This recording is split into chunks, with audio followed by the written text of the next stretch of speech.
There are things a small town never forgets, and there are things it never bothers to remember. The old Mercy Hill Church fell into the second category a long time ago. It sat at the edge of Calverton, Tennessee, at the top of a shallow rise where the road curved away from the main strip and bent toward the farmland beyond. And for most people who had grown up in Calverton, it had simply always been there the way a dead tree is always there. So familiar you stop seeing it. So unchanged it becomes part of the scenery rather than part of the story. The steeple had lost its cross sometime in the early 90s when a winter storm pulled it sideways, and no one had the budget or the motivation to put it back. The white clapboard siding had gone gray, and then green at the bottom where the moisture crept up from the foundation year after year. The double front doors, once painted a red that someone had thought would look welcoming, had faded to the color of old rust. The sign out front, the kind with removable letters that congregations use for gentle scripture and gentle humor, still had a message on it from what must have been the final Sunday service, though no one in Calverton could agree anymore on exactly what year that was. The letters had warped and shifted over the years until the message was half gone, and what remained made no grammatical sense at all. Children dared each other to touch the doors. Teenagers told stories about it. The county had flagged it twice for structural assessment, and both times decided the cost of doing anything about it was not worth the budget line. And so Mercy Hill Church stood at the top of its small rise and did what abandoned things do when people stop paying attention to them. It waited.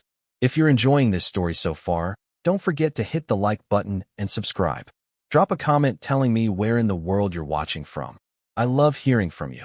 Edna Marsh was 71 years old the morning she drove past the church for what she would later say was the 10,000th time in her life, and pulled her car over to the gravel shoulder without entirely meaning to. She had driven this road since before she had a license, sitting in the passenger seat of her father's truck watching the church go by. She had driven it as a young woman and a middle-aged one, and now as something the town had quietly reclassified as old, though Edna had never accepted that particular label with any grace.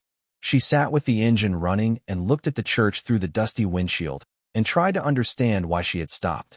It had been 4 months since the house on Birchwood Lane sold.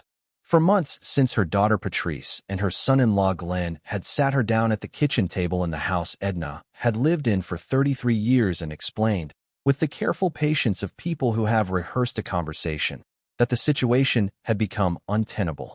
That was Glenn's word. Untenable. He used words like that, words that sounded reasonable while they were doing something that wasn't. The house was too large for one person, they said. The maintenance costs were significant, they said. Edna's fixed income from the pension she'd earned in 31 years of teaching elementary school in Calverton County was not, they said with gentle regret, sufficient to cover the taxes and the upkeep and the minor repairs that always became major ones when you ignored them long enough.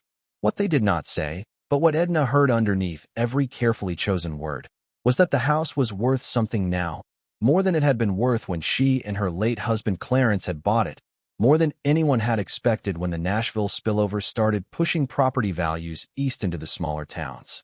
What they did not say was that Glenn had already spoken to a realtor. What they did not say was that the conversation they were having with her was not the beginning of a discussion. It was the announcement of a decision. Patrice had cried a little, which Edna had not expected and had not known how to respond to. She had sat very still at her kitchen table in her kitchen, surrounded by the cabinet hardware she had chosen and the curtains she had sewn and the particular slant of afternoon light through the west window that she had oriented her entire internal sense of home around for 3 decades. And she had looked at her daughter's tears and felt something that she could only describe later, to no one, as the floor disappearing beneath her without any sound at all. She had agreed. What else was there to do? Patrice was her only child, and Glenn was not a cruel man, only a practical one. And the truth was that the house had become difficult. The furnace had gone twice in 3 years. The roof needed work she had been putting off. The stairs had become something she thought about more than she used to. She had agreed, and the house had sold in 11 days to a young couple from Franklin who had driven out twice before making an offer and who had stood in Edna's living room looking at her walls and her furniture and her 33 years as though they were already imagining them gone. The money from the sale went largely to Glenn, who managed it, as he managed everything, with efficient authority. Edna's share, after the expenses he itemized with the thoroughness of a man who had thought about this more than once, was enough to cover 2 years of the assisted living facility in Murfreesboro that Patrice had found, which Patrice described as lovely and Glenn described as highly rated, and which Edna had visited once and understood immediately to be a place where people went to finish rather than to live. Clean floors, kind staff, the smell of institutional meals, and managed decline wrapped in the language of community and care. She had lasted 6 weeks. Not because the facility was unkind. It was not. Not because she was mistreated or ignored. She was neither. She had lasted 6 weeks because she was Edna Marsh, who had spent 31 years teaching other people's children to read and reason and believe in their own capacity. And the idea of spending whatever years remained to her in a room the size of her old bedroom, waiting for meals she hadn't chosen in a building she couldn't leave without signing out, was not something her body would accept regardless of what her practical mind told her about options. She had left on a Tuesday with her 2 suitcases, her canvas tote of books, and the coffee maker she had brought from home because the facility's communal coffee was something she had been unable to make peace with. She had taken a room at the Calverton Motor Inn, which cost less per week than she had feared and more per week than she could sustain for long, and she had sat on the edge of the motel bed the first night with her hands folded in her lap and thought about what she was going to do. Patrice had called 4 times the first day. Glenn had called once, which told Edna everything she needed to know about the division of concern in that marriage. She had answered Patrice's 4th call and said, with the same steadiness she had once used to calm 23 anxious second graders before a standardized test, that she was fine, that she had made a decision, that she would be in touch when she had more to say. She had then turned her phone to silent and opened one of her books and read until she could sleep. That had been 6 weeks ago, and now she was sitting on the shoulder of Calverton Road with the engine running, looking at the Mercy Hill Church, and something was happening in her chest that felt like recognition, though she could not yet have said what it was she was recognizing. She turned off the engine and got out of the car. The gravel crunched under her shoes as she walked toward the church. Up close, it was worse than it appeared from the road, which was always the way with abandoned things. The foundation on the left side had settled unevenly, giving the whole structure a slight tilt that you didn't notice from a distance but felt wrong as soon as you were standing next to it. The way a picture hung, even slightly crooked, will bother you more the longer you look. The clapboard siding was not merely faded but rotting in places, soft and dark at the bottom courses where the moisture had done its patient work. The windows were boarded, most of them, though one board on the right side had pulled away from its nails and hung at an angle, leaving a gap through which the interior was visible as a depth of gray shadow. Edna walked around the side of the building slowly, the way she had always walked when she was thinking, her hands clasped behind her back, her head slightly tilted. The back of the church was in marginally better condition than the front, sheltered somewhat by the rise of land to the north. There was a door here, a plain wooden one that had once been painted the same red as the front doors and was now the same faded rust. It had a simple handle, the kind that was a bar you pressed rather than a knob you turned, and when Edna pressed it, expecting resistance, the door opened. She stood in the threshold for a moment. The smell was what hit her first, old wood and dust, and a particular quality of closed-in air that held the ghost of every candle and hymnal and coat that had ever been in a space. Underneath that, something else, something she couldn't immediately name, damp stone, maybe, or old mortar, or something more mineral than either. She stepped inside. The interior of the church was a single large room, the nave, with wooden pews still in place along both sides of a center aisle, though several had tipped or fallen and lay at angles across the others like a slow-motion collapse caught partway through. The floor was wide plank pine, dark with age, scattered with debris. Plaster had fallen from the ceiling in patches and lay in white dust and chunks across the pews and floor below. Light came through the gaps in the boarded windows in thin, shifting lines that moved as the morning wind stirred whatever remained unboarded. And through the single open gap, where the board had pulled away, a rectangle of real daylight fell across the floor and lit the dust motes turning slowly in the air. At the far end, the altar area was still intact. The raised platform, the simple wooden table that had served as an altar, a wooden cross mounted on the wall behind it, too heavy and too solidly anchored to have been taken when everything else had been stripped away. The cross was the only thing in the space that appeared entirely undamaged. It hung level and clean, slightly paler than the wall behind it where years of sun had bleached the surrounding plaster, as though it were still being watched. Edna stood in the aisle between the fallen pews and looked at the cross for a long time. She was not a particularly religious woman. She had attended services at the Methodist church across town for most of her adult life because Clarence had been Methodist and because the community of it had mattered to her. But she had always held her faith loosely, more as a conversation than a conviction. Still, she felt something standing here. Not the supernatural quality of it, not a voice or a visitation, but the simpler and stranger thing of standing in a space that had held human hope for a very long time and still carried some residue of that holding, the way a cup holds the warmth of what it once contained. She walked the full length of the aisle. She checked the walls, pressing her palm against the plaster in places where it looked solid to feel whether it gave. She tested the floor as she went, the way she had learned from Clarence, who had been a careful man about structural things, putting her weight down gently and shifting it before committing to a step. The floor held. It creaked. It needed attention, but it held. At the back of the altar area, she found a door she hadn't noticed from the nave. Small and set into the corner, the kind of door that led to a sacristy or a storage room. It was locked, but the lock was old and the door itself had warped so significantly in its frame that there was a gap along the top edge. She could see that the room behind it was darker than the nave, but that there were shapes in it. Shelved shapes, stacked things, the suggestion of something stored rather than abandoned. She stood at that door for a moment, her hand on the old hardware, and made a note of it.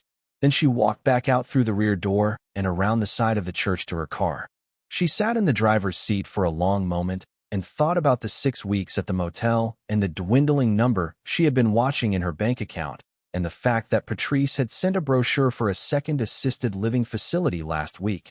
This one in Gallatin, described in the accompanying note as perhaps more your speed, which Edna had not been able to read without a particular tightening in her jaw. She thought about the Murfreesboro facility and its clean floors and its managed meals and the version of herself she would have become inside it. She thought about the cross on the wall of Mercy Hill Church, level and clean and entirely unintimidated by the collapse happening around it. She looked up the county property records on her phone. It took 20 minutes and 2 phone calls to the county assessor's office, but she got what she needed. Mercy Hill Church, listed under the official parcel designation, had been in a complicated legal status for years following the dissolution of the congregation that had owned it. The original denomination had formally dissolved its Tennessee operations 12 years ago, transferring remaining assets to a regional conservancy trust that had since been reorganized twice. The property had passed through 3 administrative hands without anyone taking meaningful responsibility for it, and the current holder of record was listed as an estate in probate, belonging to the last surviving board member of the original congregation, who had died 2 years ago without clear succession for the property. The county had assessed it at $4,000. The county wanted it off the liability register. The estate administrator, a lawyer in Nashville who answered Edna's call with the barely concealed surprise of a man who had not expected anyone to call about this particular asset, confirmed that the estate was motivated to close the matter and that any reasonable offer would be considered. Edna made her offer. For $100. There was a pause on the line. She clarified. She would assume all existing property tax liability, which was negligible, and all code compliance responsibility going forward, which was significant. She would take the property as is, in full acknowledgement of its condition, with no representation or warranty from the estate. The lawyer said he would need to consult with the estate and call her back. He called back the next morning. The estate accepted. The news moved through Calverton the way news always moves through small towns, which is to say faster than anyone who wasn't paying attention would have thought possible, and with considerably more editorial commentary than the facts alone could have supported. By the end of the week, most of the people who knew the Mercy Hill Church by sight, which was most of Calverton, had heard some version of the story. That Edna Marsh had bought the old church. That Edna Marsh, who had been put out of her house and had left the assisted living facility her daughter had found for her, had spent $400 on the most derelict property in the county. The reactions fell into predictable categories. There was concern, mostly from people who had known Edna through the school and through her years in the community, who said things like "bless her heart," and she must be more confused than she seems in the careful language of people who are expressing worry while also enjoying the story. There was amusement, sharper and less kind, from people who had never had much patience for Edna's particular brand of self-sufficiency, who said things like that old woman has lost her mind, and well, she always was stubborn, and I give her 2 months before she comes crawling back to that nursing home. There was the particular cruelty of the casually dismissive, which is that it barely noticed itself as cruelty at all. Randy Pruitt, who ran the hardware store on Main and considered himself an authority on construction matters in Calverton, told 3 separate customers on the same day that the church was a teardown, pure and simple, and that anyone who thought differently either hadn't looked at the foundation or didn't know what a foundation was supposed to look like. He said it with the comfortable authority of a man who is certain he will never be proven wrong because he is certain the story will never get that far. Donna Layton, who taught 4th grade at Calverton Elementary and had been Edna's colleague for 19 of her 31 years, called and left a voicemail that began with "I'm sure you know what you're doing" and ended with "I just want you to know that if you need anywhere to stay while you sort this out, my couch is always available," which was kind in the way that assumed the sorting out would not take long and that the church would not actually become a place Edna stayed. Patrice called on a Thursday evening, and the conversation lasted 45 minutes and covered, in roughly this order, concern for Edna's safety, concern for Edna's finances, a more detailed explanation of the Gallatin facility and its highly rated memory care wing, which Edna found insulting in its implication, a softer version of the same argument Glenn had made at the kitchen table about untenable situations, and finally a silence on the line that held everything neither of them knew how to say. Edna told Patrice she loved her. She told her she was not confused. She told her that she had made a decision with full awareness of what she was deciding and that she needed Patrice to extend her the respect of trusting that. Another silence. Then Patrice said, in a smaller voice than she usually used with her mother, "What are you going to do with the church, Mom?" Edna looked out the motel window at the parking lot and at the road beyond it, and at the distant rise where the Mercy Hill steeple was just barely visible above the trailing. "I don't know yet," she said honestly, "but I'm going to find out." She moved in on a Saturday. There was no ceremony to it. She loaded her 2 suitcases and her canvas tote and her coffee maker into the car and drove to the church and used the key the estate lawyer had mailed her and unlocked the front doors, which opened with the resistance of things that had been still a very long time, and then gave all at once.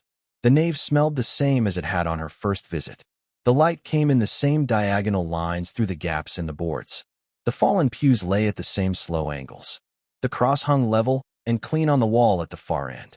Edna set her suitcases just inside the door and stood in the aisle and looked at what she had bought for $400 and the assumption of all existing liability. Then she took off her coat, folded it over the back of the nearest standing pew, and got to work.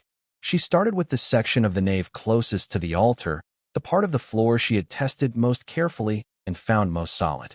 She righted the pews she could move and stacked the pieces of the ones she couldn't. She cleared the fallen plaster from the floor with a push broom she had stopped to buy on the way, sweeping it into contractor bags that she had also bought, along with a mop, a bucket, bleach, and a box of the heavy-duty trash bags that she had learned from 31 years of classroom management were the most useful thing a person could have when confronting a mess of uncertain origin. She worked for 6 hours on the first day. By the end of it, the altar area and the first 4 rows of pews on each side were clear, the floor was swept and mopped, and she had established, with a battery-powered lamp she'd brought from the motel room, a small habitable corner in the former sacristy that she'd gotten into by removing the hinges from the locked door, which had been a trick she'd learned from Clarence and had never expected to use. The sacristy was 8 feet by 10 feet.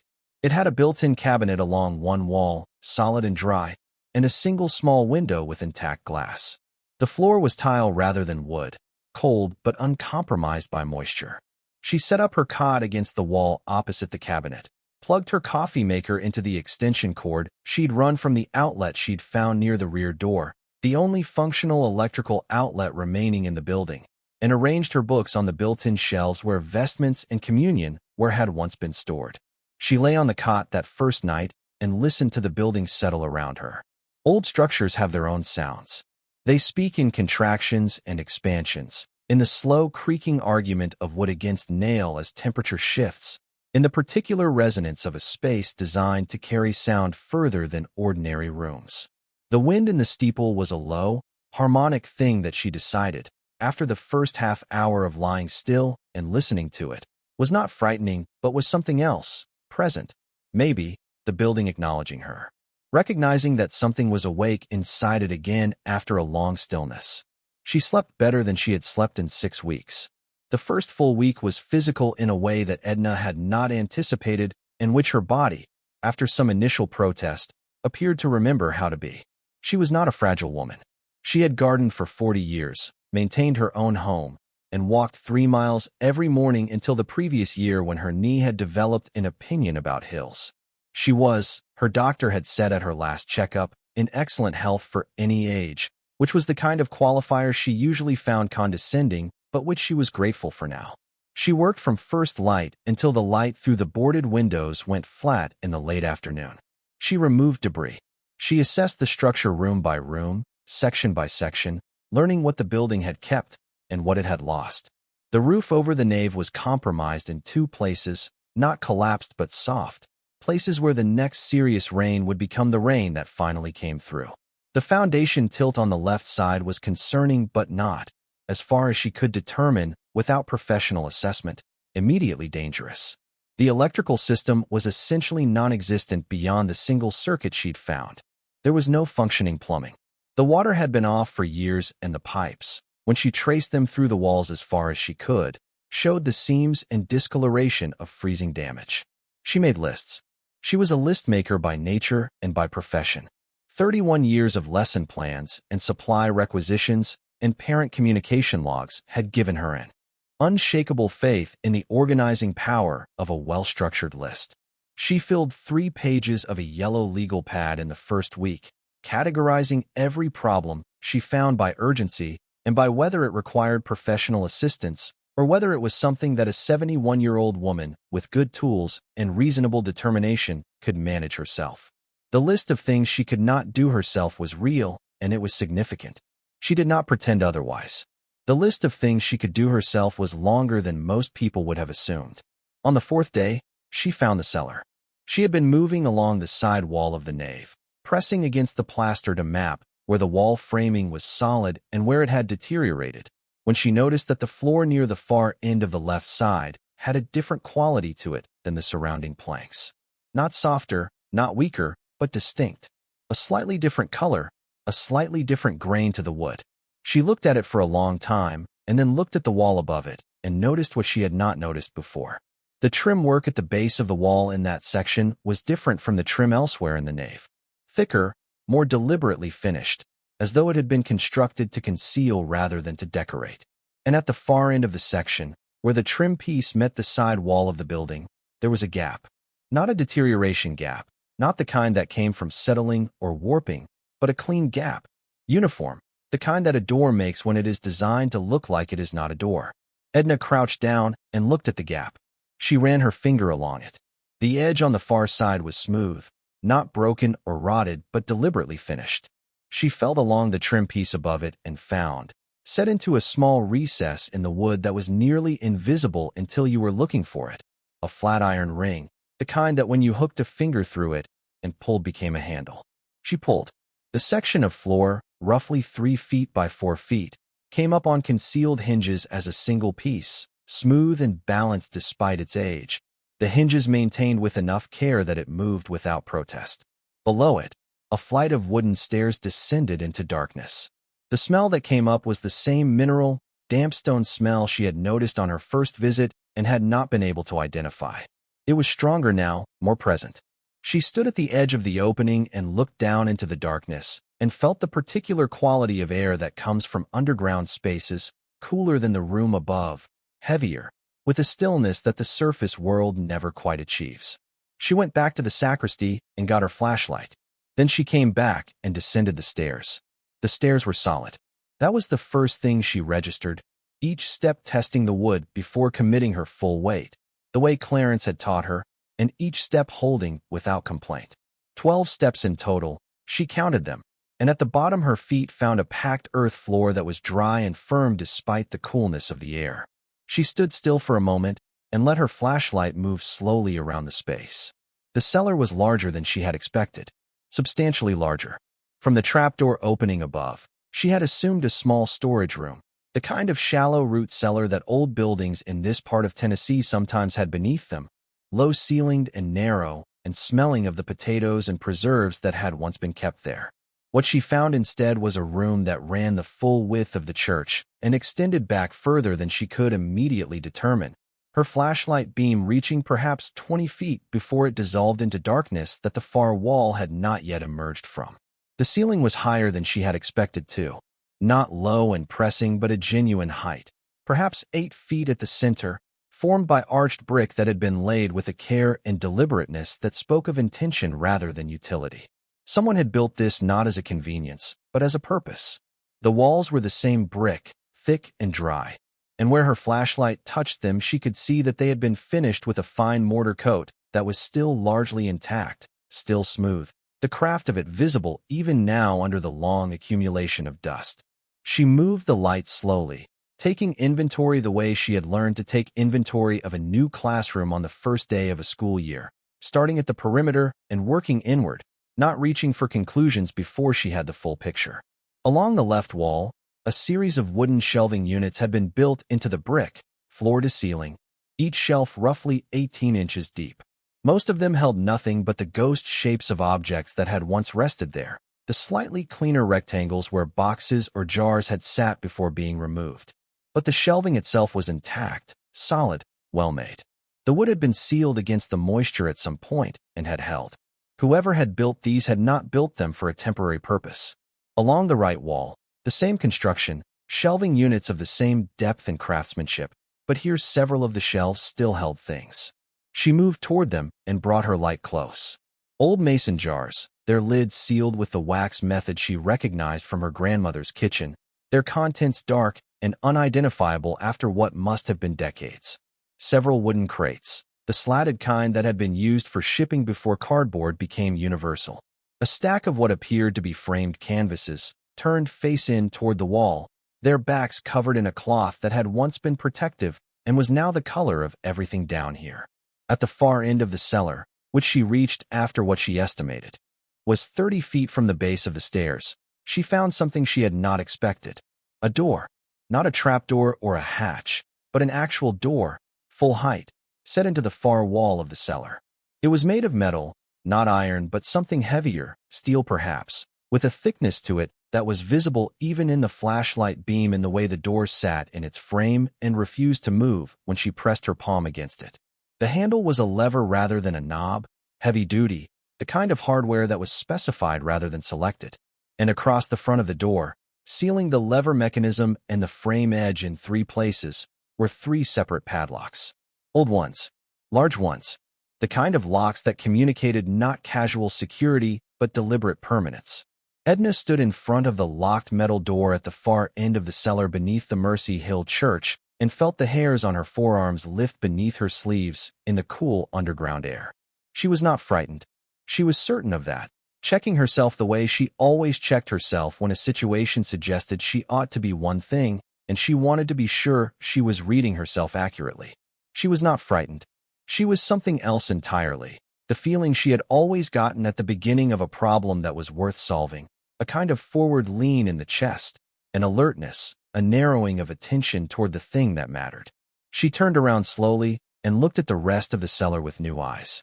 The shelving units along both walls, the sealed mason jars, the crates, the framed canvases turned to face the wall, all of it in a room that was built with far more care than a simple storage space required, beneath a church that everyone in Calverton had been walking past for decades without wondering what was underneath it. She went back up the stairs and stood in the nave in the thin light and thought about what she had found, and about the locked door, and about the 3 padlocks that sealed it. Then she went to the sacristy and made herself a cup of coffee and sat on the edge of her cot and thought for a long time more. She had 3 problems. The roof was the most urgent. 2 soft sections that needed attention before the next serious rain, which in Tennessee could arrive without significant warning at any point between now and spring. The plumbing was the most inconvenient. She had been managing without running water by using jugs she refilled at the gas station on Route 12, But that was not a sustainable arrangement, and she knew it. And then there was the cellar, which was not a problem exactly, but which was occupying her mind with the particular insistence of something that wanted attention. She addressed the roof first. She found a local contractor through the bulletin board at the hardware store. A man named Carl Beasley, who showed up on a Tuesday morning, walked the perimeter of the roof from a ladder while making the sounds of a man confronting the expected, and then came down and gave her an estimate that was lower than she had feared, but still significant relative to the money she had left. She negotiated. She knew how to negotiate. 31 years of school board budget conversations had given her a working fluency in the language of cost and value and creative arrangement. Carl Beasley, who had expected a helpless old woman and found instead someone who knew what TPO membrane was and had an opinion about it, adjusted his estimate and his timeline and left with a deposit and a handshake. While Carl worked on the roof over the following week, Edna worked on the cellar. She photographed everything before she touched anything, the habit of someone who had learned that the order of things before interference matters. She photographed the shelving units and the mason jars and the crates and the canvases and the metal door with its 3 padlocks from every angle that her phone camera could manage in the flashlight supplemented dark. Then she went systematically. The mason jars she set aside for later, not yet ready to open something that had been sealed for an unknown number of decades without understanding what she was opening. The wooden crates she examined from the outside first, looking for any markings. Most were unmarked, but 2 had stenciling on their sides that was still partially legible. On one, the letters were mostly gone, but she could make out what appeared to be a partial word ending in what looked like ISDRY. On the other, more clearly, a name and a date. The name was partially obscured by grime, but the date was legible. 1962. She stood with her flashlight on that date for a long time. The canvases she turned around one by one, carefully, supporting their weight from the bottom the way she had once read you were supposed to handle old art, not knowing if old art was what these were, but treating them as such in case they were. The cloth covering them was loosely woven and came away without resistance. She turned the first canvas to face her and held the flashlight close. It was a painting. Oils, she thought, though she was not an expert. A landscape, Tennessee hills rendered in the particular golden green of early autumn. The light in the painting warm and specific in the way that good landscape painting captures actual light rather than the idea of it. The canvas was perhaps 2 feet by 3 feet, stretched on a wooden frame that was still sound. She could see no signature from the front, and when she tilted it carefully and looked at the back, she found a label, handwritten on a small card attached to the frame with tacks. A name she didn't recognize, and a year. 1958. She turned around the next one. Another landscape, different season, the same hills in winter. A different card on the back. A different name. The same general period. The third canvas was larger, nearly 3 feet by 4, and when she turned it, she stopped moving for a moment. This was not a landscape. It was a portrait of a woman, middle-aged, seated in what appeared to be a chair position near a window, her hands folded in her lap, with the particular composed stillness of someone who has agreed to sit for a portrait but has not entirely agreed to be looked at. The painting was extraordinary. Even in the imperfect light of the cellar, even to Edna's entirely non-expert eye, it was clearly extraordinary. The woman's face had a quality that good portraits have and mediocre ones don't, the quality of being specifically and irreducibly herself, a particular human being rather than a representation of one. The light on her hands was rendered with a delicacy that made Edna aware of her own breathing. She looked at the back of this one. The card read, in handwriting different from the others, more hurried, less careful, Margaret, 1954, below the name, a second line, not for sale. Edna set the portrait carefully against the wall, face out now, and sat down on the bottom step of the cellar stairs in the flashlight dark, and looked at the woman named Margaret who had been painted in 1954 and whom someone had decided was not for sale. She spent a week in the cellar before she let herself approach the locked door again. She spent the week learning what she could about the history of the Mercy Hill Church. She went to the Calverton Public Library, which was small but conscientious in the way of small-town libraries whose librarians have decided that thoroughness is a form of civic dignity. The librarian, a woman named Frances who was somewhere in her 60s and who greeted Edna's arrival at the historical records desk with the restrained enthusiasm of someone who had been waiting for a real question, helped her locate what there was. The Mercy Hill Church had been established in 1887 by a congregation that had formed around a preacher named Elias Croft, who had come to Calverton from Virginia with his family and a small following, and had built the church over the course of 2 years largely with donated labor from the founding families. It had served the community in an unbroken line until 1989, when the congregation had dwindled to a number that could no longer sustain the building's maintenance costs, and the denomination had officially closed it the following year. Between 1887 and 1989, the church had been served by 9 pastors. The last was a man named Reverend Harold Gaines, who had held the position from 1971 until the closure. He was documented in the county records as having died in 2017, which aligned with what the estate lawyer had told her about the last surviving board member. His estate was the one whose probate had held the property in its long administrative limbo. What the library records also held, in a file of local history clippings that Francis located after 20 minutes of searching in the cabinet behind the reference desk, was a series of articles from the Calverton Courier dating from the 1950s and 1960s. Most were the ordinary records of congregational life, baptisms and weddings, and the annual harvest supper. But 3 of the articles were about something different. The first, from 1955, described a donation made to the Mercy Hill Church by a local benefactor identified only as a member of the congregation. The donation, the article said, was of significant cultural and spiritual value, and had been accepted by the church board with gratitude, and would be preserved in the church's permanent care. No further details were given. The language was the careful language of someone who had agreed to write about a thing without being permitted to say what the thing was. The second article, from 1961, was shorter. It mentioned, in a single paragraph buried in a longer piece about the church's 75th anniversary celebrations, that the congregation had received a second donation from the same anonymous benefactor, adding to the collection already in the church's keeping. The phrase used was in the church's keeping, not displayed, not exhibited, kept. The third article was from 1963, and it was different in tone from the others. It was a letter to the editor rather than a news article, signed with initials only, and it expressed concern, in the diplomatic language of someone trying to raise an alarm without making an accusation, about the proper stewardship of cultural assets held in private institutional care, without public accountability. The letter called on the church board to make a public accounting of what was in their keeping. The letter appeared to have generated no public response. Edna sat with these 3 articles in the library's reading room and looked at the dates. 1955, 1961, 1963, and in the cellar, a canvas labeled 1954. Another labeled 1958. A portrait labeled 1954, back noted not for sale. A crate stenciled with a partial word and dated 1962. If you're hooked on this story, make sure to subscribe and turn on notifications so you never miss an upload. Your support means everything and helps me bring you more emotional stories like this one. She went back to the church and stood in front of the locked metal door. 3 padlocks. Old ones, but not neglected ones. She could see that now that she was looking with more informed eyes. The body of each lock showed the particular surface of metal that has been maintained, kept dry, kept from the oxidation that would have consumed unattended iron in the cellar's atmosphere over 60-plus years. Someone had oiled these locks. Not recently, but within living memory. Someone had come down here and maintained these locks and then, at some point, had stopped.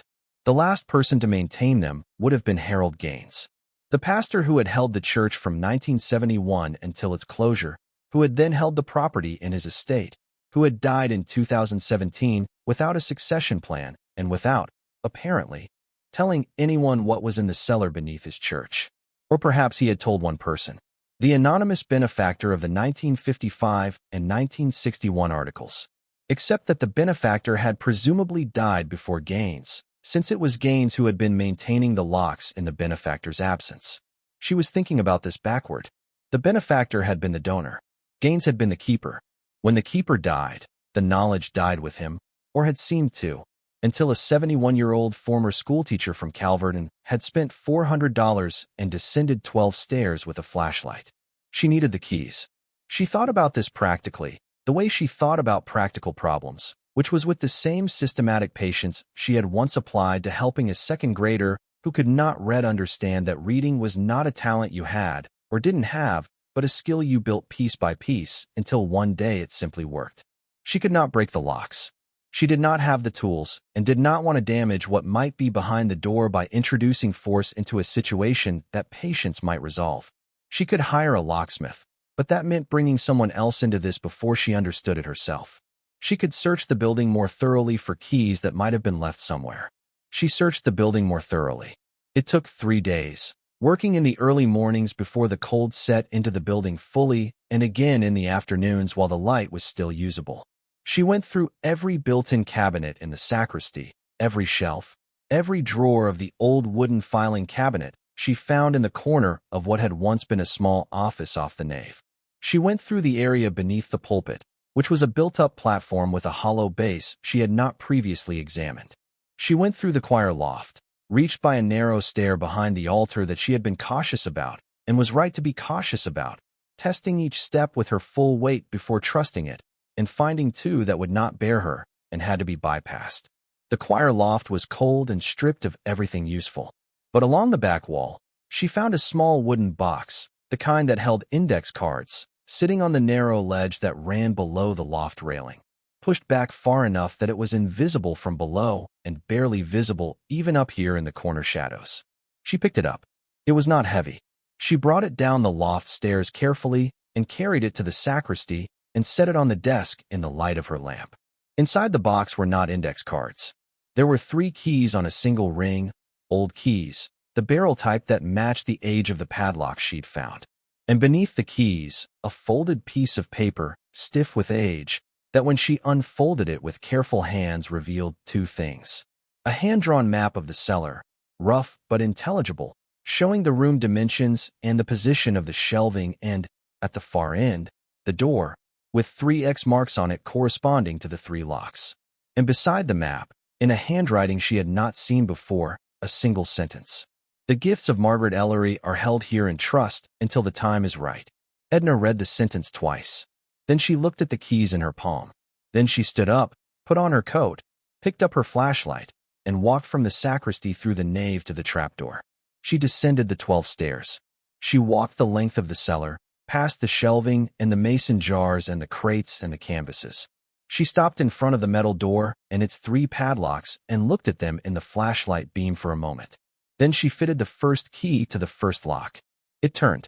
The second key to the second lock. It turned. The third key to the third lock. This one resisted, just slightly, the mechanism stiff with decades of stillness even through the maintenance it had received, and she applied steady pressure the way you applied steady pressure to things that needed persuading rather than forcing. The lock gave. The shackle released.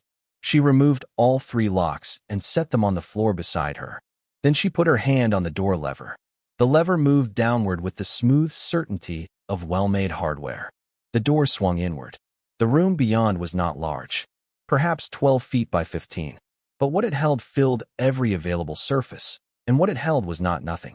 Along the walls, framed canvases were hung or stacked, more of them than were in the outer cellar, 20 or 30 at least, their subjects visible in her flashlight beam as she moved it slowly across the walls.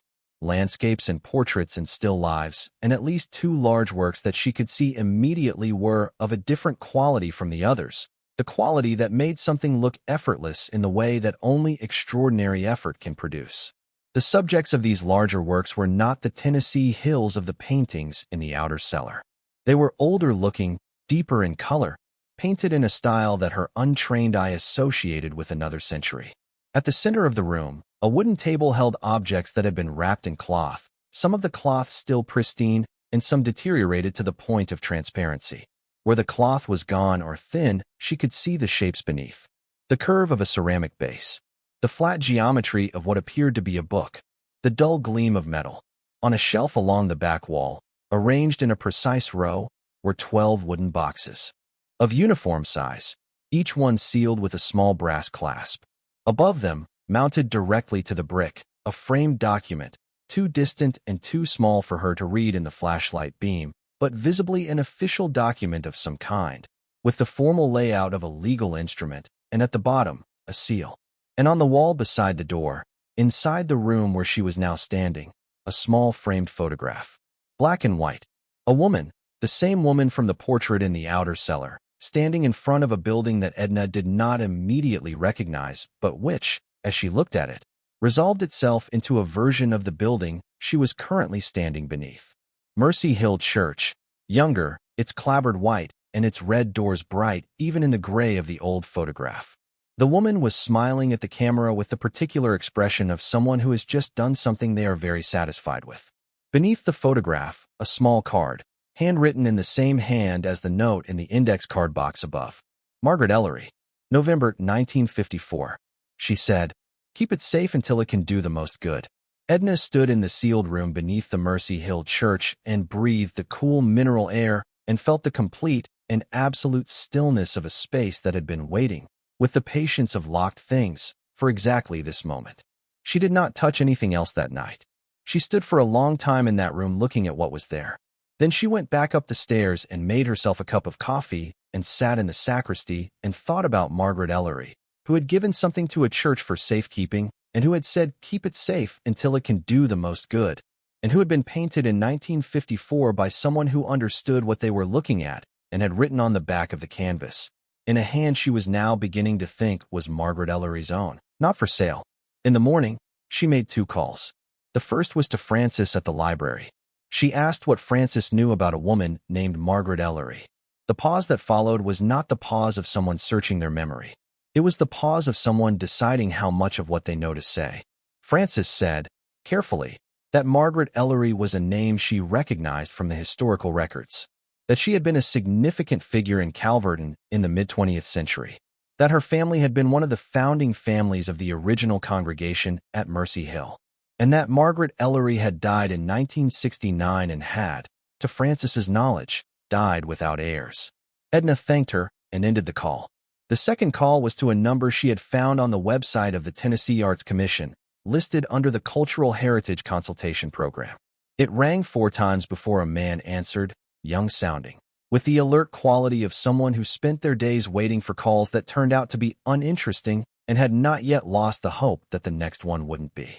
Edna told him, with the precision of someone who had spent 31 years teaching people to say clearly what they meant, that she had recently acquired a property in Calverton County, and that in the course of examining the property, she had found what appeared to be a collection of artworks and objects in a sealed room that had not been accessed in a significant number of years, and that she would like to speak with someone who could help her understand what she had found. There was a pause on the line. Then the young man said, in a voice that had shifted considerably from its starting register, that he thought he could help with that. He said someone from their office could come to Calverton at her convenience. He asked if she could tell him anything further about what she had seen. Edna described the framed canvases in the outer cellar. She described the locked metal door and what was behind it. She described the 12 uniform boxes on the back shelf and the document mounted on the wall and the large canvases that appeared older than the others. The pause this time was longer. He said he would like to come personally, if that was all right with her, and that he could be there by Friday. She said Friday was fine. After she ended the call, she sat for a moment in the sacristy with the coffee maker burbling on the corner of the built-in shelf and the morning light coming through the small window in its clean, particular way, and she thought about the note in the index card box. Keep it safe until the time is right. She looked around the sacristy that was now her home, at the canvas tote of books and the 2 suitcases and the coffee maker and the yellow legal pads covered in her careful handwriting and the built-in shelves where vestments had once been stored and where her books now lived. The whole town had laughed when she bought this building. Randy Pruitt had told 3 people it was a teardown. Patrice had sent a brochure for a memory care facility. Glenn had not called at all. And Edna Marsh, 71 years old, sleeping on a cot in a former sacristy with no running water and an extension cord for electricity, had descended 12 stairs with a flashlight and found something that had been waiting 60 years for the right person to open the door. She had a feeling, sitting in the small clean room in the morning light, that the time had just become right. The man from the Tennessee Arts Commission arrived on Friday morning in a silver state vehicle that looked slightly out of place on the rutted gravel beside the church. His name was Daniel Rowe, and he was younger than his phone voice had suggested, early 30s, with the careful, attentive quality of someone who had trained himself to look at things slowly before saying anything about them. He carried a canvas bag over one shoulder and a flat, hard-sided case that Edna recognized, from a professional distance, as the kind used to transport photographic and measurement equipment. He shook her hand with both of his and looked at the church exterior for a long moment without speaking. Then he said, quietly, and to no one in particular, that he had driven past this building his entire life growing up in Calverton County and had never once thought to wonder what was inside it. Edna said that was, in her experience, how it usually went with things worth wondering about. She took him through the nave first, letting him see the building on its own terms before she showed him the cellar. He moved the way she had learned to move through the space, testing the floor, reading the walls, pausing at the boarded windows and at the altar and at the cross that still hung level and clean at the far end. He asked several questions, precise ones, about when the congregation had closed and who had held the property since and how she had come to acquire it. She answered each one fully. She had decided, without quite articulating the decision to herself, that Daniel Rowe was someone to be straightforward with, and her decisions of that kind had generally served her well over 71 years. When she lifted the trapdoor, he made a sound that was not quite a word, a soft exhale of attention, and followed her down the 12 stairs with the alertness of someone who has been told something significant is at the bottom and is now confronting the reality that it actually is. He spent 40 minutes in the outer cellar before she showed him the door. He examined the paintings one by one, front and back, with a small handheld light he took from his canvas bag that was brighter and more focused than her flashlight. He read the cards on the backs of the canvases and wrote each one in a small notebook he produced from his jacket pocket. He looked at the mason jars without touching them. He examined the stenciling on the wooden crates with the magnifying glass he took from the same jacket pocket, spending a long time on the partial word she had read as ending in ISDRY, making careful notes. When he turned the portrait of Margaret Ellery to face him, he was quiet for a full minute. Then he said, in the measured voice of someone choosing words with great care, that he would like to know where she had found this before he said anything further about it. She told him, right here in this room, turned face in with the others. He looked at the portrait for another long moment. He looked at the back of it, at the card that said Margaret, 1954, and not for sale. He made notes. Then Edna walked him to the far end of the cellar and showed him the open metal door. He stood in the threshold of the inner room for a long time without going in. His handheld light moved slowly across the walls, the canvases, the wrapped objects on the central table, the 12 uniform boxes on the back shelf, the framed document on the wall, the photograph of Margaret Ellery beside the door. He was very still, the stillness of someone whose professional composure is doing real work. Then he said, and she could hear what the careful voice was containing, that he would need to make some calls before he touched anything in this room. She said she understood. She told him she had not touched anything either except to open the door. He looked at her with an expression she recognized from 31 years of teaching, the expression of someone revising their estimate of who they are dealing with, upward. He made his calls from the nave, walking slowly between the fallen pews with his phone pressed to his ear, speaking in a low voice that she did not try to overhear. She went to the sacristy and made coffee and sat on her cot and listened to the building hold itself around her in the particular way it had come to feel familiar. He came to the sacristy doorway after 20 minutes and looked at the space with the same careful attention he gave everything: the cot, the books on the built-in shelves, the coffee maker on the corner, the yellow legal pads on the desk. Then he sat down in the chair across from her, the one she had brought down from the nave and which was technically a pew end-piece repurposed, and he accepted the cup of coffee she offered and held it in both hands. He said he had spoken with his director and with a colleague in Nashville who specialized in Tennessee cultural heritage and historical collections. He said he had also sent photographs of the backs of 3 canvases to a contact at Vanderbilt's art history department who had responded within 10 minutes, which he said was unusual and indicated a level of recognition that he thought she should know about. Edna asked what level of recognition. He set down his coffee cup and looked at her directly, the way she had always looked at students when what she was about to say mattered and she needed them to understand she knew it mattered. He said that the portrait of the woman she had found turned face in among the others, the large one, the exceptional one, bore characteristics consistent with the work of a Tennessee-born artist named Eliza Catherine Morse, who had been active in the mid-20th century and whose work had largely disappeared from public record following her death in 1971. He said that Eliza Catherine Morse had been, in the estimation of the scholars who had spent time with the small number of her authenticated works that were in institutional collections, one of the most significant American painters of her generation, and that the scarcity of her surviving work was a matter of genuine academic and cultural concern. He said that 3 authenticated Morse paintings were currently in the collections of major American museums. He said that a 4th, which had been the subject of an extended search by the Smithsonian American Art Museum for 11 years, was considered by some in the field to be the best work she had ever produced and had not been publicly located since 1954. He paused. He said that the photograph on the wall of the inner room, the one showing Margaret Ellery standing in front of the church in November 1954, was the same month and year in which that missing painting had last been documented. Edna sat very still with her coffee cup in her hands and looked at Daniel Rowe and felt the full weight of what he was saying settle over her with the particular quality of something that had been true for a long time and was only now being said out loud. She asked him what the painting was called.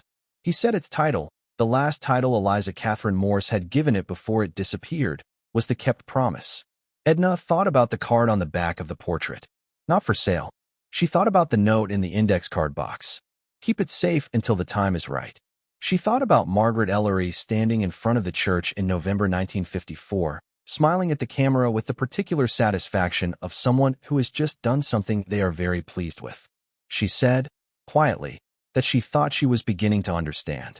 The assessment team arrived the following Wednesday in 2 vehicles, 4 people in total, Daniel Rowe and 3 colleagues from Nashville, one of whom was the Vanderbilt art historian who had responded to Daniel's photographs in 10 minutes, and whose name was Dr. Patricia Soon, and who descended the cellar stairs with the focused energy of someone who has been waiting for this specific moment without knowing it was coming.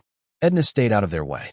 She had learned, over 31 years of managing other people doing important work in her presence, that the most useful thing you could sometimes do was clear the space and let the work happen. She cleaned the nave. She continued the slow work of stabilizing the building that she had been doing since the first day, carrying debris to the contractor bags, assessing the walls, keeping the lists she kept. She made coffee at regular intervals and left it at the top of the cellar stairs where people could find it when they came up. Dr. Soon came to find her in the nave on the second afternoon. She was a small woman in her late 40s with paint-stained hands that she appeared entirely unaware of, and with an intensity of focus that Edna recognized as the particular intensity of someone who has spent their life caring deeply about something most people consider peripheral. She sat down on a stable pew and looked at Edna with the directness of someone who has decided that preliminary conversation is a luxury she cannot afford.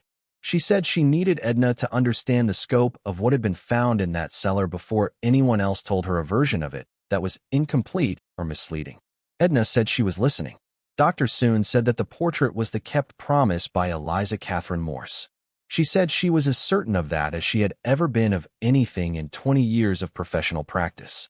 She said the condition of the painting was, by some standards, she could only describe as miraculous, which she qualified immediately by noting that the cellar's stable temperature and humidity and the sealed inner room had provided preservation conditions that most conservation facilities would have been proud to replicate. She said the painting's value, if brought to market through a major auction house, would be difficult to estimate with precision at this stage, but that comparable authenticated Morse works in institutional collections had been independently valued at figures between $2 and $4 million, and that The Kept Promise, as the most significant authenticated Morse work in existence and the subject of 11 years of active institutional search, would likely command considerably more. Edna looked at her steadily. She said, "Please continue." Dr. Soon said that the other paintings in the outer cellar were not of the same category as the Morse, but were also not negligible. Several appeared to be works by Tennessee artists of the same period whose work was modestly represented in regional collections and for whom additional authenticated examples would have both scholarly and commercial significance. She said the 12 uniform boxes in the inner room had been carefully opened and that their contents were letters, a complete correspondence archive spanning from 1947 to 1968 between Margaret Ellery and Eliza Catherine Morse. which was a primary source document of considerable historical and biographical importance for scholars of Morse's life and work and for the study of women in American art in the mid-20th century more broadly. She said the wrapped objects on the central table included several ceramic works, 2 pieces of silver, and a hand-illustrated manuscript that would require specialist examination, but that appeared to be of genuine age and quality. She paused. She said the formal document mounted on the wall was a deed of gift executed by Margaret Ellery in November 1954, formally transferring ownership of the collection to the Mercy Hill Church Congregation and Trust, with specific conditions attached. The conditions, as written, stated that the collection was to be held in the care of the church until such time as it could be donated to a public institution in Tennessee that would preserve and exhibit it permanently and make it accessible to the people of the state. The deed of gift named no specific institution and set no specific timeline, giving the trustee, the church, full discretion over when and to whom the donation was made, provided the conditions of public access and permanent care were met. Edna thought about this for a moment. She asked whether the deed of gift, executed to the Mercy Hill Church, transferred with the property when the church property was sold. Dr. Soon looked at her with an expression that contained a great many things, respect and complexity, and something that might have been cautious hope. She said that was precisely the question that needed to be answered by someone with expertise in Tennessee property and trust law, and that she strongly recommended Edna engage such a person as soon as possible. Edna nodded. She said she would make some calls. She made the calls that evening from the Sacristy. The first was to a lawyer in Nashville whose name she had obtained from the Tennessee Arts Commission's legal referral list, a woman named Joyce Armstead who specialized in cultural property and charitable trust law, and who listened to Edna's summary of the situation with the focused silence of someone filing everything in the right place as it arrived.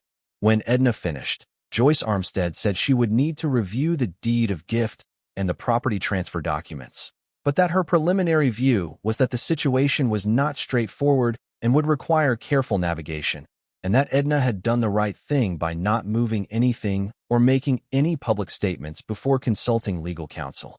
Edna said she had taught school for 31 years and had learned early that the most important thing you could do before speaking was understand what you were talking about. Joyce Armstead said she thought they would work well together. The second call was to Frances at the library. She asked Frances everything she knew about Margaret Ellery, not the careful and partial version Frances had offered before, but all of it. There was a pause, longer this time, and then Frances said she thought Edna had better come in person and that she would put the kettle on.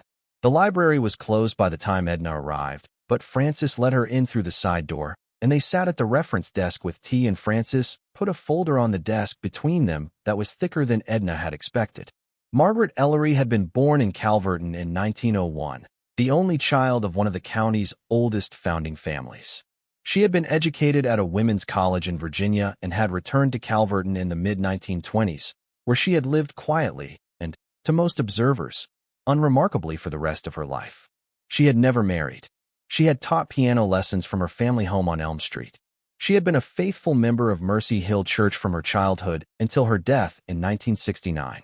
What Frances had, in the folder on the desk between them, were things that the ordinary record of Margaret Ellery's life did not include. A photograph from the 1940s of Margaret Ellery standing in what appeared to be an artist's studio in a city that was not Calverton, laughing at something outside the frame with the ease of someone entirely at home in a world that the official record of her life suggested she had never entered. A letter, reproduced in a 1987 local history journal article, written by Margaret Ellery to the County Historical Society in 1965, in which she referred in passing to the collection she was maintaining and expressed her hope that it would one day find a permanent and worthy home. And a small notice from the Calverton Courier dated 1969, the week after Margaret Ellery's death, noting that she had passed without surviving relatives and that her estate had been settled privately. Frances said she had always thought there was more to Margaret Ellery than the surface suggested. She said that in 40 years of working with the Calverton historical records, she had noticed that the women who appeared quietest in the official record were often the ones who had been the most deliberate about what they were actually doing, and that Margaret Ellery had always struck her as someone who had known exactly what she was doing. Edna sat with the folder open in front of her and thought about a woman who had spent her life in a small Tennessee town teaching piano lessons and attending church and saying almost nothing in public about the extraordinary thing she was quietly maintaining in the cellar beneath that church. She thought about the portrait, the woman who had agreed to sit for it, but had not entirely agreed to be looked at. She thought about the note. Keep it safe until the time is right. She asked Frances what she thought Margaret Ellery had been waiting for. Frances was quiet for a moment. Then she said she thought Margaret Ellery had been waiting for the right person to find it. She said that the deed of gift gave the trustee discretion precisely because Margaret had understood that the right moment and the right institution were things that could not be specified in advance and had to be recognized when they arrived. Edna drove back to the church in the dark. She parked on the gravel and sat in the car for a moment looking at the building on its rise, the steeple without its cross against the night sky, the single light visible through the small sacristy window where she had left her lamp burning. Underneath the building, 60 years of careful keeping. Underneath the careful keeping, the question of what happened now. She had a property worth $400 that might contain something worth millions. She had a deed of gift that raised legal questions her lawyer was still working through. She had a town that had laughed at her and a daughter who had sent her a brochure for a memory care facility and a son-in-law who had not called at all. She had no running water and a repaired roof and a sacristy with a cot and a coffee maker and a canvas tote of books.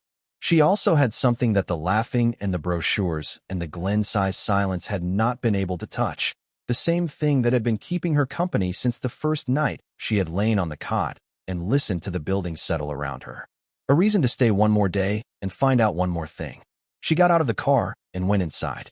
Joyce Armstead came to Calverton the following week with 2 associates and spent 2 days reviewing every document in the cellar, the deed of gift, the property transfer records, the correspondence archive, and the 3 decades of county property records that tracked the church's ownership history from the congregation through the denomination, through the Conservancy Trust, through Harold Gaines's estate, to the probate limbo where Edna had found it. Her conclusion, delivered at the sacristy desk over 2 cups of coffee on the second afternoon, was careful and specific in the way of someone who has found a complex answer and is not going to simplify it for the sake of anyone's comfort. She said the deed of gift executed by Margaret Ellery in 1954 had transferred ownership of the collection to the Mercy Hill Church congregation as a legal entity. She said that when the congregation had dissolved and the property had passed through the series of administrative hands that followed, the collection, which had not been publicly inventoried or identified in any of the transfer documents, had traveled with the property as an undisclosed asset. She said that Edna, as the current owner of the property and the physical space in which the collection was housed, had a legitimate claim to custodianship of the collection pending resolution of the trust question. She said the trust question was whether the original conditions of the deed of gift, the requirement that the collection be donated to a public institution for permanent care and public access, had survived the dissolution of the original trustee and could be enforced by or against the current property owner. She paused. She said her view, based on 2 days of review and her experience with similar situations in Tennessee trust law, was that the answer was yes, the conditions survived, and that Edna was now effectively the trustee of the collection with the same discretion that the original deed of gift had given to the Mercy Hill Church. She said Edna was not the owner of the collection in the sense that she could sell it privately or retain it indefinitely, but she was the person with the legal authority and the moral responsibility to decide when the time was right and to which institution the collection should go. Edna listened to all of this. Then she asked the question that had been forming in her mind since Daniel Rowe had sat in the sacristy and told her the name of the missing painting. She asked whether the conditions of the deed of gift could include terms negotiated by the current trustee with the receiving institution, terms about how the collection would be exhibited, how Margaret Ellery would be identified and credited, what community benefit might be built into the gift arrangement. Joyce Armstead looked at her over the rim of her coffee cup with an expression that was not quite a smile, but was heading in that direction. She said that was precisely the right question. She said that as trustee, Edna had not just the authority but the obligation to negotiate the terms of the eventual gift on behalf of the collection's original donor and her stated intentions. She said that institutions receiving gifts of this magnitude were generally, in her experience, highly motivated to accommodate reasonable conditions. Edna nodded slowly. She looked at the yellow legal pads on the desk and at the list she had been keeping since the first day. Every problem categorized by urgency and approach, every resource identified and weighed. She thought about Margaret Ellery, who had spent 68 years of her life keeping something safe in a cellar and who had, in the end, trusted the discretion of whoever came next to know when the time was right and what right looked like. She picked up her pen. She said she thought she would need a new legal pad. The call started coming in the third week after Daniel Rowe's initial report moved through the channels that reports move through when they contained the words authenticated, Eliza Catherine Morse, and the kept promise. Edna had expected this and had discussed it with Joyce Armstead, who had prepared a brief and careful statement to be sent to any institution that made contact, explaining the custodianship situation, the conditions of the original deed of gift, and the fact that the current trustee was in the process of a deliberate and appropriately paced assessment of the right institutional home for the collection. The first call was from the Tennessee State Museum. The second was from the Frist Art Museum in Nashville. The third was from a curator at the Smithsonian American Art Museum in Washington, who spoke with a carefully controlled professional neutrality that did not entirely contain the 11 years of institutional searching that Edna could hear underneath it. She spoke to each of them. She listened to each proposal with the full attention she gave to things that mattered.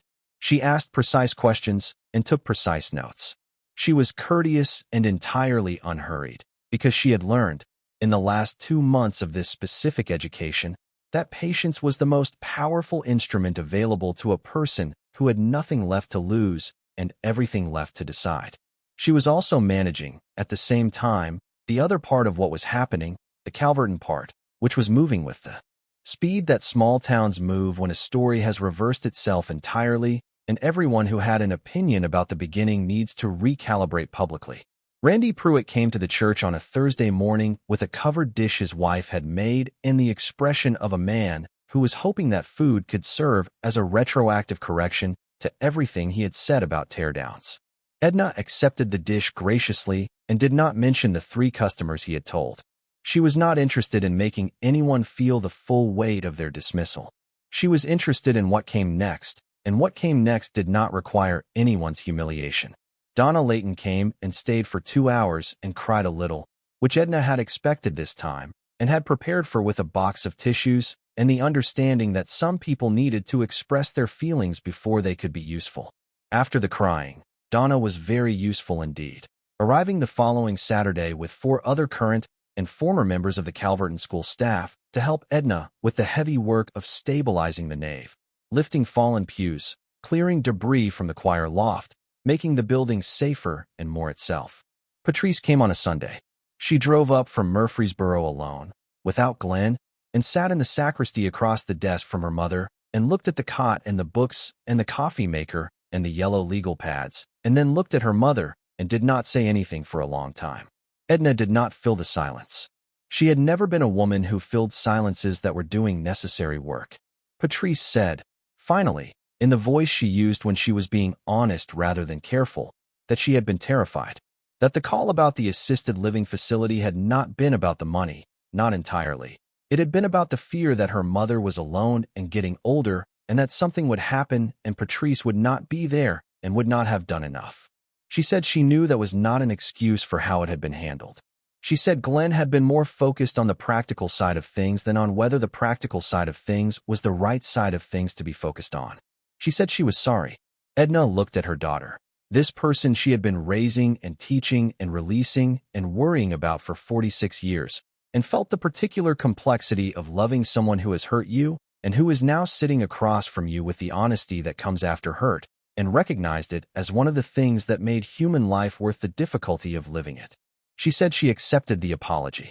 She said she also needed Patrice to understand that she was not fragile and had not been fragile, and that the decision to come here had been made from the same place all her important decisions had been made, from the deep and considered knowledge of what she needed and what she was capable of. She said she needed that to be understood going forward. Patrice said she understood. She looked around the sacristy again. Then she asked, with the cautious wonder of someone beginning to revise a picture they thought was complete, if she could see the cellar. Edna took her daughter down the 12 stairs, and through the outer room to the open metal door. She stood beside her in the threshold of the inner room and let Patrice look at the canvases and the wrapped objects and the 12 correspondence boxes and the formal document on the wall and the photograph of Margaret Ellery beside the door. Patrice was quiet for a long time. Then she said, softly, "Mom, what is all of this?" Edna said it was 60 years of keeping a promise. She said it was what happened when someone believed that overlooked things had worth and that the right time was worth waiting for, even if they were not the one who got to see it arrive. She said she was still working out what came next, but that what came next was going to be done right, the way Margaret Ellery had intended it to be done, which was carefully and without hurry and with full attention to what the collection deserved. Patrice looked at the photograph of Margaret Ellery standing in front of the church in November 1954. She said she thought she understood why her mother had stopped the car on the shoulder of Calverton Road. Edna looked at the photograph too, at the woman who had spent her life keeping something safe in a small Tennessee town, trusting the next person with the discretion to know what right looked like when it arrived. She said she thought she did too. The decision, when it came slowly and with the full weight of consideration that the situation deserved, which was the only way Edna had ever made decisions that mattered. She spoke at length with each institution that had contacted her. She asked each of them what they would do with the collection specifically, not in the language of mission statements, but in the language of actual plans. How would Margaret Ellery be identified and credited? How would the correspondence archive between Margaret Ellery and Eliza Catherine Morse be made accessible to scholars? How would the kept promise be exhibited, and what would the interpretive material say about the woman who had painted it and the woman who had kept it? How would Eliza Catherine Morse, who had spent decades at the edge of the canon while lesser recognized work occupied institutional walls, be situated in the institution's broader narrative about American art?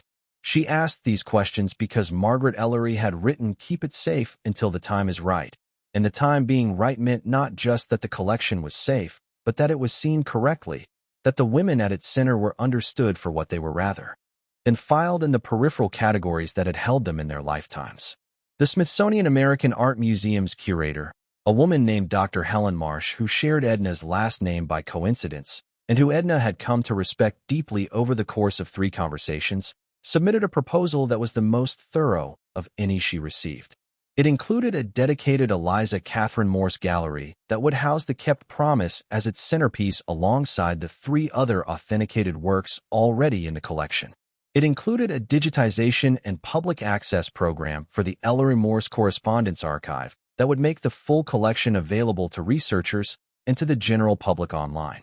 It included interpretive materials that placed both women in the context of mid-20th century American art with the seriousness their work and lives deserved. And it included a community provision that Edna had asked for specifically and that the Smithsonian had not hesitated to agree to, a traveling exhibition program that would bring the work back to Tennessee on a regular basis, beginning with a 3-month residency at the Tennessee State Museum and including, in its rotation, a visit to Calverton County. It included one more thing that Dr. Helen Marsh had added without being asked: a formal acknowledgement to be included in all exhibition materials, catalog entries, and institutional documentation of the role of the Mercy Hill Church of Calverton, Tennessee, in preserving the collection for 6 decades, and of Edna Marsh, who had found the door and understood what it meant to open it at the right time. Edna read this provision twice. Then she called Joyce Armstead and told her they were ready to begin drafting the formal gift agreement. The formal transfer took 4 months to complete, the legal process of it, the documentation and authentication and conservation assessments, and institutional due diligence. During those 4 months, Edna continued to live in the sacristy and to work on the church. The roof held through 2 significant rain events. Carl Beasley came back and addressed the remaining soft section with the slight adjustment in his estimate that comes from a man who has developed respect for a client over the course of a job. The plumbing question was resolved through a combination of creative solutions and one significant infrastructure investment that Joyce Armstead's negotiation of the gift agreement had made possible, a provision in the transfer terms that included a community benefit fund specific to Calverton County, designated for the preservation of historical properties associated with the collection's history, which included Mercy Hill Church. The first disbursement from that fund, arriving 6 weeks after the gift agreement was signed, was enough to restore the building's plumbing and electrical systems, repair the foundation settlement on the left side, and begin the longer process of restoring the exterior clapboard to something approaching its original condition. The day the plumbing was reconnected and water ran clean from the kitchen tap that Carl Beasley's crew had installed in the former sacristy, Edna stood at the sink and held her hand under the running water for a long moment and thought about Delphine Arsenault's in the Harrow Creek story. Frances had once read her from a library journal, an old woman who had turned on a tap and held her hand under clean water and needed no words at all. Some gestures, Edna thought, were complete in themselves. The announcement of the gift made the news, not just the Calverton Courier but the Nashville papers, and a wire service piece that traveled further than anyone in Calverton had expected. The story as reported was the story of the rediscovery of a lost masterwork, of the Smithsonian's 11-year search concluded, of Eliza Catherine Morse restored to her rightful place in the American art canon. It was all of those things, and all of those things were true. But the version of the story that Edna thought was the real one, the one that mattered most, and that she returned to in her mind in the evenings when she sat on the restored front steps of the church and watched the light change over Calverton, was simpler than any of the reported versions. A woman had spent her life believing that something was worth keeping. Another woman, 60 years later, had spent $400 and believed the same thing. Between those two beliefs, held across 6 decades of locked doors and accumulated dust, and a town that had never stopped to wonder what was underneath the building it drove past every day, something had been preserved that would now outlast both of them. Randy Pruitt told people that he had always thought there was something about that building. He said it with the confidence of a man who does not remember what he actually said, and Edna, when the story came back to her through the ordinary channels of small-town information, found that she was not interested in correcting it. The version of the story Randy Pruitt was telling was not accurate, but it was harmless, and she had more interesting things to think about than the gap between what people said and what they remembered saying. Glenn called. It was a shorter conversation than the one with Patrice had been, and it contained no tears and less honesty. But it was a call, and Edna registered it as the thing it was, which was a man recalibrating in the only direction he knew how to recalibrate, toward the person who had just become important enough to call. She was courteous. She did not mention the kitchen table, or the word untenable, or the fact that he had not called in for months. She was Edna Marsh, who had learned over 71 years that grace was not the same as forgetting, and that the cleanest version of victory was the one that did not require anyone's defeat. The Smithsonian's traveling exhibition came to the Tennessee State Museum 14 months after the gift was formalized. Edna drove to Nashville for the opening with Patrice and Frances and Daniel Rowe and Dr. Patricia Soon and Carl Beasley, who had decided that attending the opening of an exhibition that his work had indirectly made possible was exactly the kind of thing he should do on a Thursday evening, and who wore a jacket that suggested he had thought about it more than he would admit. The kept promise hung at the center of the dedicated Eliza Catherine Morse gallery on a wall that was lit with the specific quality of light that the Smithsonian's conservation team had determined best represented the painting's original tonal intentions. It was large in the way that important paintings are large, not merely in dimension, but in the quality of attention it commanded from everyone who came near it. The woman in the portrait, Margaret Ellery, sat in her chair near her window with her hands folded in her particular expression of someone who had agreed to be looked at on her own terms. And the light on her hands was still exactly what it had been when Eliza Catherine Morse had rendered it in 1954, specific and delicate, and entirely unwilling to be anything other than itself. Edna stood in front of it for a long time. The gallery was busy around her, the opening reception full of people from the museum world, and the art world, and the journalism world, and the Tennessee world, all of them circling the painting with the energy of a thing restored to visibility after a long absence. She stood still in the middle of it and looked at the woman in the painting and thought about the note in the index card box. Keep it safe until the time is right. She thought about descending 12 stairs with a flashlight and pressing her palm against the brick walls of a cellar that had been holding its breath for 6 decades. She thought about the specific quality of the air in the sealed inner room when the metal door swung open, cooler and stiller than anything on the surface, the air of something that had been waiting with perfect patience for this exact moment. She thought about what she had said to Patrice in the cellar. 60 years of keeping a promise. She thought that was still the truest version of it. Dr. Helen Marsh appeared beside her, looking at the painting with the expression of someone who has been looking at it regularly for 14 months and has not yet run out of things to see in it. She said she wanted Edna to know that the correspondence archive had already generated 3 doctoral research proposals and that 2 journal articles drawing on the Ellery Morse letters were forthcoming in the spring. She said the digitized archive had been accessed by researchers in 11 countries in its first month online. She said the interpretive materials for the traveling exhibition, when it came to Calverton County, had been specifically written to situate both women in the context of their specific place and time, so that the people of Calverton would see themselves and their history as part of the story rather than observers of it. Edna thanked her. She said Margaret Ellery had wanted it to do the most good, and that she believed it was doing that. Dr. Helen Marsh said she thought Margaret Ellery would be pleased. Edna looked at the portrait of the woman who had spent her life in a small Tennessee town, keeping something safe in a cellar and trusting that the right time would come, and thought that pleased was probably accurate. She thought that Margaret Ellery had been, in the essential way of people who understand that the most important work is the work that no one sees you doing, precisely the kind of woman who would be pleased rather than vindicated, who would not have needed the acknowledgement, would not have required the gallery, but who would have felt something in the region of deep and quiet satisfaction at seeing what she had known to be true proven true in a way that everyone could now see. Edna understood that feeling. She had bought a building for $400 and everyone had laughed, and now she was standing in a gallery at the Smithsonian's traveling exhibition looking at a painting that was going to outlast every person in this room. And the town that had laughed was going to have its own chapter in the story, and the woman who had kept the secret for 60 years was finally being looked at, really looked at, by people who understood what they were seeing. The most important things, Edna thought, were almost always the ones that looked like nothing from the outside. The greenhouse with the broken glass that held one surviving plant. The 5 acres of scrubland above a confined aquifer that no one had bothered to assess. The old church at the top of a rise that a whole town had driven past for decades without wondering what was underneath it. The things that had been sealed still had something inside them. The things that had been overlooked still had worth. The doors that had been locked for 60 years still had keys. She was 71 years old, and she had bought a building for $400, and she had found what was inside it.